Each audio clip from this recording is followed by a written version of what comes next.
Hey, I dug up some emulators for the HP calculators that for example, remember using when I was in high school studying math. Um, my teacher was great because he even had us using slide rules. But at the time, HP calculators were pretty good tools.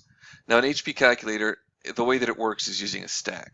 So, if you have an expression written the way that you'd normally see it in a math book. So for instance, maybe 3 plus 2, and you want to multiply that by 1 plus 8, for instance, then you would need to express this formula using what's called postfixe notation, which means instead of the operator falling in the middle here, that operator needs to get moved after the things that it is applied to. So this same expression would be written out like this. You'd write 3, 2, there's enter in here, 3, 2, and plus. And then after the plus, you would then, can't do this times yet because it has to come after the result of this expression. And this expression is 1, 8, I'm using commas in between them, and the plus sign. So this adds 3 and 2, this adds 1 and 8, and when you're done, everything is being pushed onto a stack.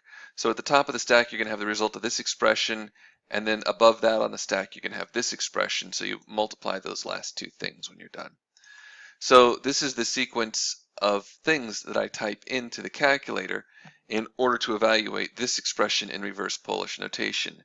Notice that I don't need to keep track of these parentheses. So I don't need to worry about, okay, that's parenthesis number 1 and that matches parenthesis number 1. This one is parenthesis number 2 and that matches parenthesis number 2. I don't need to worry about that. If I had, other things involving the order of operation, it just doesn't matter. So let's actually give this thing a try. I'm first going to go to the newer calculator because I can actually see the stack. If I do 3 and hit enter, then that goes onto the stack, and I hit 2 and enter, and that goes higher on the stack than the 3. So this stack is drawn upside down. 1 is the top, 2 is below it. These numbers tell you how far down the stack you are. So 3 and 2 get added. So it pulls those two things off of the stack, and then it puts the result of the addition back onto the stack. So it's a little stack-based machine. And then 1 goes on the stack, and 7 goes on the stack. So at this point in time, I've got 3 things on the stack. And I will hit the plus operator, which adds 1 and 7 together to get 8 and pushes that back onto the stack.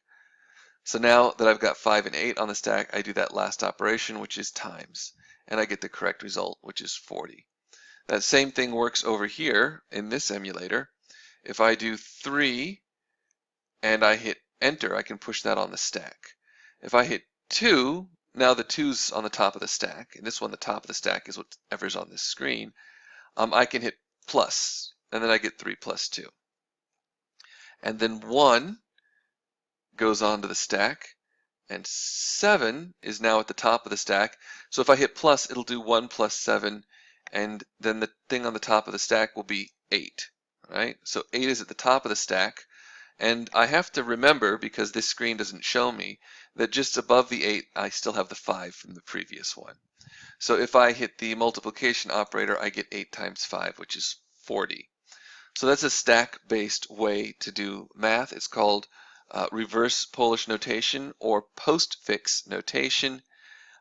It is a very precise and actually efficient and very low-level way to manage arithmetic. And it's also another example of how stacks might be used.